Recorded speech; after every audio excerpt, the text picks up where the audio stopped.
पहले अखबार छप के बिकते थे और आजकल बिकने के बाद छप रहे हैं। अर्नब गोस्वामी पिछले 3 महीने से नेपोटिज्म की वकालत कर रहे हैं और अपने खुद के चैनल में अपनी वाइफ को न्यूज प्रोडक्शन में और एडिटर्स हेड बना रखा है। अगर कोई बिल पास हो रहा है तो उसमें आपको ज्यादा दिमाग लगाने की जरूरत नहीं है। फायदा बताने के लिए सुधीर चौधरी और नुकसान बताने के लिए रवीश कुमार। अभी रिसेंटली हमारे इंडिया टीवी ने बताया कि हिमेश रेशमिया को एलियन उठा के ले जाएगा। तो एक तरह से गवर्नमेंट भी इनकी ग्राहक है। कोई अपने ग्राहक के ही अगेंस्ट में जाएगा तो उसकी दुकान बंद होना तय है। काम सारे न्यूज चैनल एक ही जैसा कर रहे हैं, बस इन्होंने गुट अलग अलग पकड़ रखे हैं। उसमें नीरा राडिया बरखा दत्त को समझा रही है कि अगले कॉलम में किस नेता को ऊपर रखना है, किस नेता को नीचे रखना है। पूरी सौदेबाजी चल रही है। बाहर की कंट्रीज में सोशल मीडिया पे झूठ बोला जाता है और मेन स्ट्रीम मीडिया उसको क्लियर करती है, और हमारे यहाँ मेन स्ट्रीम मीडिया झूठ बोलती है और लोग आगे सोशल मीडिया पे उसको क्लियर करते हैं। महात्मा गांधी जी लोगों के घर घर नहीं गए थे अपनी बात पहुंचाने। जब वो जेल में भी थे तो उन्होंने अपने विचार लोगों तक न्यूज़पेपर के थ्रू पहुंचाए। इसीलिए मीडिया को फोर्थ पिलर ऑफ डेमोक्रेसी बोला जाता है, क्योंकि आज का मीडिया अगर पहले होता तो ब्रिटिशर्स उसको खरीद लेते और हम लोगों को ये यकीन दिला दिया जाता कि ईस्ट इंडिया कंपनी कितनी बेनिफिशियल है हमारे देश के लिए। Out of 180 countries Indian media 142 number पे है all over the world. Lebanon और अफगानिस्तान, जहां लॉ एंड ऑर्डर की धज्जियां उड़ी पड़ी हैं, वो भी इंडिया से आगे है। जब भी कोई इंसिडेंट होता है तो एक जर्नलिस्ट का काम होता है कि वो बिना अपना ओपिनियन रखे सारी की सारी इंफॉर्मेशन लोगों तक पहुंचाए। उसके बाद लोग खुद डिसाइड करें कि उन्हें क्या मानना है, क्या नहीं मानना है, क्या समझना है और क्या नहीं समझना है। अब प्रॉब्लम ये आ रही है कि यहाँ पे आपको समझाया जा रहा है कि इस पर्टिकुलर इंसिडेंट से आप ये समझिए। एक जर्नलिस्ट जो आप तक इंफॉर्मेशन पहुंचा रहा है, उस इंफॉर्मेशन के बेसिस पे बहुत सारी पॉलिसीज पे भी फर्क पड़ता है। तो एक जर्नलिस्ट की बहुत बड़ी जिम्मेदारी बनती है कि वो अपने मुंह से एक एक शब्द बहुत ही सोच समझ के निकाले। मान लो आपके पास एक ईमेल आया है जिसमें ये लिखा है कि आपकी 50 करोड़ की लॉटरी लगी है और उस 50 करोड़ की लॉटरी को पाने के लिए आपको $500 ट्रांसफर करना पड़ेगा अकाउंट में। तो आप करोगे? नहीं करोगे। आपको लगता है दुनिया में कोई भी ऐसा आदमी होगा करेगा? नहीं लग रहा है ना, नहीं करेगा कोई। $90 मिलियन, 650 करोड़ से भी ज्यादा रुपए का नुकसान हुआ है लोगों का इस ईमेल के फ्रॉड की वजह से। तो सोचो, ऐसे लोगों को गलत इंफॉर्मेशन देके उनसे वोट लेना कितना आसान होगा। लोगों को यह भ्रम होता है कि वो अपनी मर्जी से वोटिंग बूथ पे जाके अपनी फेवरेट पार्टी या कैंडिडेट को वोट दे रहे हैं, और जिस नॉलेज और इन्फॉर्मेशन के बेसिस पे आपने डिसाइड किया है कि आप जिस पार्टी या कैंडिडेट को वोट देंगे, अगर वो नॉलेज और इन्फॉर्मेशन ही गलत हो तो। अगर आप इसको ध्यान से समझें तो एक प्रॉपर प्लानिंग के तहत आपसे वोट डलवाया जा रहा है और आपको यह भ्रम है कि आपने अपनी मर्जी से वोट दिया। स्टीव बैनन, जो कि एक्स स्ट्रेटेजिस्ट भी रहे हैं व्हाइट हाउस के, उन्होंने 2019 में एक बात कही थी कि रूलिंग गवर्नमेंट का जो एक्चुअल ऑपोजिशन होता है वो मीडिया होता है, और मीडिया से डील करने के लिए आपको ज़्यादा स्ट्रेटेजी नहीं लगानी है। आप मीडिया में गार्बेज भर दीजिए और लोगों का ध्यान सिर्फ गार्बेज पे रहेगा और आप अपना काम आसानी से कर सकते हैं। ऑफिशियल पीइंग ह्यूमन, जो इंडिया के टॉप 4 न्यूज़ चैनल हैं, उन्होंने जो लास्ट 55 डिबेट्स की हैं उसका डेटा इन्होंने शेयर किया है। मैं आपको कंसोलिडेट करके बता देता हूँ। अटैकिंग पाकिस्तान, इस पे 79 डिबेट्स हुई हैं। अटैकिंग ऑपोजिशन, इस पे 66 डिबेट्स हुई हैं। प्रेजिंग गवर्नमेंट 36 डिबेट हुई है। राम मंदिर 14 डिबेट हुई हैं। पीएमसी बैंक 1 डिबेट हुई है। Unemployment 0, national security 0, farmers 0, economy 0। Out of 202 debates सिर्फ 2 डिबेट्स काम की हुई हैं, और इनके नाम भी बहुत इंटरेस्टिंग रखते हैं लोग। ये पीओके वापस दे दे इमरान, मेरे राम वर्सेस तेरे राम, मोदी का प्रण, पाकिस्तान का चीर हरण, विपक्ष पड़ा है चक्कर में, कोई नहीं है टक्कर में, जब तक तोड़ेंगे नहीं तब तक छोड़ेंगे नहीं, मोदी के 100 दिन वर्सेस विपक्ष के बुरे दिन, मंगल भवन अमंगल हारी, राम मंदिर की करो तैयारी। जो एक्चुअल जर्नलिज्म होता है उसमें बहुत ही मेहनत लगती है। आपको डिटेल्ड रिपोर्ट बनानी होती है, आपको बाहर निकल के ग्राउंड रिपोर्टिंग भी करनी पड़ती है। अब इतनी मेहनत की बजाय ये जो एंकर्स हैं, जो एक्टिंग साइड पे ज़्यादा शिफ्ट हो रहे हैं, इन्हें तो बस एक्टर कहना चाहिए, जिन्हें नॉलेज कम और एक्टिंग ज़्यादा आती है, ये लोग 4 लोगों को पकड़ के डिबेट कराना शुरू कर देते हैं। और आप नोटिस करोगे, जो लोग ज़्यादा हल्ला करते हैं, ज़्यादा कंट्रोवर्सी करते हैं, जो लोग ज़्यादा चीखते चिल्लाते हैं, उन लोगों को ये लोग बार बार बुलाते हैं। और इनको देश के लोगों के ऊपर इतना ज़्यादा कॉन्फिडेंस है कि एक ही आदमी को अलग अलग नाम से, अलग अलग टाइटल से बना बना के हर बार डिबेट में बैठा देते हैं। अब इतना तो हर कोई कह रहा है कि इंडियन मीडिया बिका हुआ है, और अगर ऐसा है तो बिकी हुई चीज़ के खरीदार भी होते हैं। अब ऐसा तो है नहीं कि जो गवर्नमेंट जीती है खाली उसी के पास पैसा है। पैसा तो जो हारी है उसके पास भी है, पैसा तो हर पार्टी के पास है। और अगर ऐसा होता तो हर चैनल पे अलग अलग प्रोपेगेंडा चल रहे होते। लेकिन आप नोटिस करोगे कि जो भी प्रोपेगेंडा होता है वो कॉमन रहता है हर चैनल पे। तो इसके पीछे भी रीज़न है, ये इतना सिंपल नहीं है। अब इसमें पहला आता है मीडिया कंसोलिडेशन। इसमें कुछ चुनिंदा लोग एक पर्टिकुलर कंट्री के मीडिया को टेक ओवर करते हैं डायरेक्टली और इनडायरेक्टली। अगर आपको इंडिया में कौन लोग इन्वॉल्व हैं उसके नाम पता करने हैं तो www.rsf.org इसमें आप चेक कर सकते हैं। ये एक नॉन प्रॉफिट ऑर्गेनाइजेशन है जिसने बहुत सालों तक रिसर्च करी और अलग अलग कंट्रीज में जो मीडिया हाउसेज हैं उनको कौन टेक ओवर कर रहा है उनके नाम इसने रिवील किए। एक मेन स्ट्रीम न्यूज़ चैनल को रन करने के लिए 80 से 100 करोड़ रुपए चाहिए। उसके बाद डिस्ट्रीब्यूशन के लिए 30 से 50 करोड़ रुपए चाहिए ताकि वो पर्टिकुलर चैनल आपके टीवी सेट तक पहुंच सके टाटा स्काई या डीटीएच के थ्रू।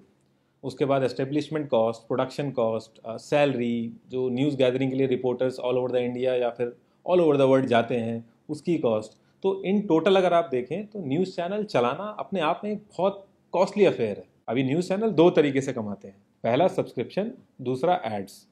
सब्सक्रिप्शन ये जो टाटा स्काई, डीटीएच, इनमें हम एक पर्टिकुलर चैनल है जो न्यूज़ चैनल है उसको पे करते हैं 1 से 3 रुपए के बीच में, लेकिन 75% डिमांड इनकी पूरी होती है एड्स से। और किसी भी चैनल को अगर बने रहना है तो उसकी मजबूरी हो जाती है एड्स पे डिपेंडेंट होना, और ये सबसे बड़ी प्रॉब्लम है जिसकी वजह से सारी चीज़ें शुरू होती। 2019 के चुनाव में 25,000 करोड़ से भी ज़्यादा खर्च हुआ था सोशल मीडिया और एड्स पे। तो एक तरह से गवर्नमेंट भी इनकी ग्राहक है, और कोई अपने ग्राहक के ही अगेंस्ट में जाएगा तो उसकी दुकान बंद होना तय है। ये जो कॉर्पोरेट कंपनीज होती हैं ये भी अवॉइड करती हैं ऐसे न्यूज़ चैनल को जो गवर्नमेंट के अगेंस्ट बातें करता है, क्योंकि इनकी भी पॉलिसीज पे फर्क पड़ता है। इस चीज़ को तो फिगर आउट कर लिया है न्यूज़ चैनल्स ने कि जो भी रूलिंग गवर्नमेंट है उसके अगेंस्ट में बात नहीं करनी, लेकिन इसमें भी कंपटीशन है, सारे ही चैनल ऐसा कर रहे हैं, तो बात आके फंस जाती है टीआरपी पे। अगर मैं लास्ट मंथ की बात करूं, अगस्त की, तो टीआरपी में जो एंटरटेनमेंट में जो चैनल सबसे ऊपर है वो है स्टार उत्सव, उसके 12 लाख से ज़्यादा इंप्रेशन है। और न्यूज़ चैनल की अगर मैं बात करूं तो रिपब्लिक भारत, उसके 3 लाख से ज़्यादा इंप्रेशन है। मतलब एक एंटरटेनमेंट चैनल के 4 गुना ज़्यादा इंप्रेशन है न्यूज़ चैनल के कंपैरेटिवली। तो इस चीज़ को न्यूज़ चैनल्स ने समझ लिया है कि उनको अपना कंटेंट एंटरटेनमेंट की तरफ शिफ्ट करना पड़ेगा, नहीं तो उनका भी हाल डीडी न्यूज़ जैसा होगा। फेक न्यूज़ में मसाला होता है, एंटरटेनमेंट होता है, लोग रुक के उसको सुनना चाहते हैं। विश कन्या, पाकिस्तान तेरे टुकड़े होंगे, अभी रिसेंटली हमारे इंडिया टीवी ने बताया कि हिमेश रेशमिया को एलियन उठा के ले जाएगा। बाहर की कंट्रीज में सोशल मीडिया पे झूठ बोला जाता है और मेन स्ट्रीम मीडिया उसको क्लियर करती है, और हमारे यहाँ मेन स्ट्रीम मीडिया झूठ बोलती है और लोग आके सोशल मीडिया पे उसको क्लियर करते हैं। पहले अखबार छप के बिकते थे और आजकल बिकने के बाद छप रहे हैं। पहले लोग पॉलिटिकल पार्टीज मैनेज करते थे, आजकल पॉलिटिकल पार्टीज के साथ साथ मीडिया हाउसेज भी मैनेज कर रहे हैं। अगर आपकी जान पहचान में किसी के ऊपर टाडा लग जाए तो पूरी सोसाइटी उसका क्या हाल करेगी, लेकिन एक एक्टर के ऊपर टाडा लगता है, वो पहले तो जेल से निकलने के बाद एक सुपरहिट मूवी देता है और लोग उसको छूने के लिए तरस रहे हैं, बस उसकी एक झलक दिख जाए उसके लिए तरस रहे हैं। तीसरी सबसे बड़ी प्रॉब्लम है कि इंडियन मीडिया के ऊपर कोई मॉनिटरिंग नहीं है। अगर मैं यूके की बात करूं तो वहां पे ऑफकॉम है, ऑफिस ऑफ कम्युनिकेशन, यूएस में एफसीसी है, फेडरल कम्युनिकेशन कमीशन, लेकिन इंडिया में ऐसा सिस्टम नहीं है। थैंक्स टू ट्राई, जो कि हर 3 महीने 6 महीने में ट्राई करता है कि कंप्लेन कमीशन ऑफ प्रेस आए, लेकिन जब से हमारा देश आज़ाद हुआ है ऐसा हो नहीं पाया है। और ये कोई कोइंसिडेंस नहीं है, ये पर्पजली कोई भी गवर्नमेंट चाहती नहीं है कि ये कमीशन आए। बस एक न्यूज़ ब्रॉडकास्ट एसोसिएशन बना रखा है जो ये न्यूज़ चैनल वालों ने खुद ही बना रखी है। इनकी हायर अथॉरिटी भी यही न्यूज़ चैनल वाले ही हैं। मतलब कि अगर कोई गलती कर रहा है तो उसकी कंप्लेन लेके आप उसी के पास जा रहे हैं, तो ये अपने आप में एक जोक है। इस समय महाराष्ट्र के अंदर इतनी सारी न्यूज़ चल रही हैं। लास्ट टू लास्ट ईयर की अगर मैं बात करूं तो महाराष्ट्र के अंदर 2761 फार्मर्स ने सुसाइड कर लिया। उनको नहीं पता डिप्रेशन क्या होता है। आप किसी से भी पूछेंगे तो हर कोई यही कहेगा कि हाँ उनको इंसाफ मिलना चाहिए, लेकिन उनको एक्चुअल इंसाफ तभी मिलेगा जब लोगों तक एक्चुअल इन्फॉर्मेशन होगी। और अगर आपको लग रहा है कि अभी गवर्नमेंट चेंज होगी तो ये सारी चीज़ें ऑल ऑफ अ सडन सही हो जाएंगी, तो इट्स अ मिथ। चाहे पहले की गवर्नमेंट हो या करंट गवर्नमेंट हो या आने वाली गवर्नमेंट हो, मीडिया को ये लोग एक ही तरीके से मैनेज करते हैं। और ये सब मैं कोई फिलोसफी नहीं बोल रहा हूँ या अपने मन की बात नहीं बोल रहा हूँ, इन सब के प्रूफ अवेलेबल हैं। कोबरा पोस्ट ने 36 न्यूज़ चैनल्स के ऊपर स्टिंग ऑपरेशन किया और उन्हें पैसे ऑफर किए और भड़काऊ न्यूज़ चलाने के लिए ऑफर किया। ये सारे न्यूज़ चैनल एग्री हो गए और ये सारी जो स्टिंग ऑपरेशन की वीडियो है ये यूट्यूब पे अवेलेबल है, आप जाके देख सकते हैं। रिपब्लिक भारत की नेटवर्थ 1200 करोड़ है और अर्नब गोस्वामी उसमें 80 से 85% के शेयर होल्डर है। तो कई सौ करोड़ों के आदमी है वो। ऐसा नहीं है कि वो क्लूलेस है, उन्हें कुछ पता नहीं है, उन्हें बहुत अच्छे से पता है कि वो क्या कर रहे हैं। 3 महीने से नेपोटिज्म की वकालत कर रहे हैं और अपने खुद के चैनल में अपनी वाइफ को न्यूज़ प्रोडक्शन में और एडिटर्स हेड बना रखा है, जबकि उनको तो जो सबसे बेस्ट और कैपेबल एडिटर है वो रखना चाहिए था। लेकिन इनको कॉन्फिडेंस इतना है लोगों के ऊपर कि सबको बेवकूफ़ समझते हैं। कुछ न्यूज़ चैनल ऐसे प्रिटेंड करते हैं कि सारा न्यूज़ चैनल खराब है, जो रियल जर्नलिज्म है वो खुद कर रहे हैं। अगर मैं स्पेसिफिकली एनडीटीवी की बात करूं तो 2010 में ये खुद भी एक्सपोज हो गए थे। 2010 में जब नीरा राडिया केस के टेप्स लीक हुए थे, उसमें नीरा राडिया बरखा दत्त को समझा रही हैं कि अगले कॉलम में किस नेता को ऊपर रखना है किस नेता को नीचे रखना है, पूरी सौदेबाजी चल रही है। तो आप इसके भी टेप जाके एक बार यूट्यूब पे सुनिएगा जरूर। काम सारे न्यूज चैनल एक ही जैसा कर रहे हैं, बस इन्होंने गुट अलग अलग पकड़ रखे हैं। पार्लियामेंट में अगर कोई बिल पास हो रहा है तो उसमें आपको ज्यादा दिमाग लगाने की जरूरत नहीं है। फायदा बताने के लिए सुधीर चौधरी और नुकसान बताने के लिए रवीश कुमार। अब इन सारी चीजों का सोल्यूशन क्या है? पहला, जो भी आप डेली बेसिस पे न्यूज कंज्यूम कर रहे हैं वो अवॉइड करिए ऐसे सोर्सेज से जो सिर्फ और सिर्फ एड्स पे बेस्ड है। इसमें आप ऑल्टरनेटिव मीडिया का यूज कर सकते हैं। आप थोड़ा सा सर्च करिएगा गूगल पे, तो आप ऑल्टरनेटिव मीडिया डालेंगे तो सारे चैनल आ जाएंगे। ये लोग डोनेशन लेते हैं और सब्सक्रिप्शन बेसिस पे आपको न्यूज़ देते हैं। लास्ट में बस एक ही चीज़ कहना चाहूँगा कि कोई भी फेक न्यूज़ है या फिर कोई प्रोपेगेंडा है तो उस पर आंख बंद करके यकीन मत कर लीजिए। इनफैक्ट ये जो वीडियो भी है, इसके जितने भी सोर्सेज हैं वो मैं यूट्यूब के डिस्क्रिप्शन में दे दूंगा। आप उसको रीड करके वैलिडेट करिएगा, उसके बाद ही किसी बात पे यकीन करिएगा। दूसरी चीज़, आप किस पार्टी को सपोर्ट करते हैं, किस मीडिया हाउस को सपोर्ट करते हैं, उसमें दखल देना मेरा काम नहीं। आप इससे पहले भी बीजेपी कांग्रेस किया है, आपने हिंदू मुस्लिम किया है, एनडीटीवी रिपब्लिक किया है, और आप आने वाले 10 साल तक भी करते रहिए। और अगर आपका 1 रुपए का भी फायदा हो जाए तो आप मुझे आके बता दीजिएगा। आपका फायदा तभी होगा जब आप मुद्दों पे बात करेंगे। प्राइवेट स्कूल इतनी महंगी फीस ले रहे हैं क्योंकि गवर्नमेंट स्कूल में पढ़ाई नहीं होती है। वो 10 साल पहले भी नहीं होती थी, अभी भी नहीं हो रही है और आगे भी नहीं होगी अगर आप अपने मुद्दों पे नहीं खड़े होंगे। सुशांत सिंह राजपूत को सीबीआई इसलिए मिली क्योंकि हम लोगों ने स्टैंड लिया, और ऐसे ही स्टैंड हमें अपने मुद्दों पे लेना है। म्यूजिक ला ला ला ला ला ला ला ला ला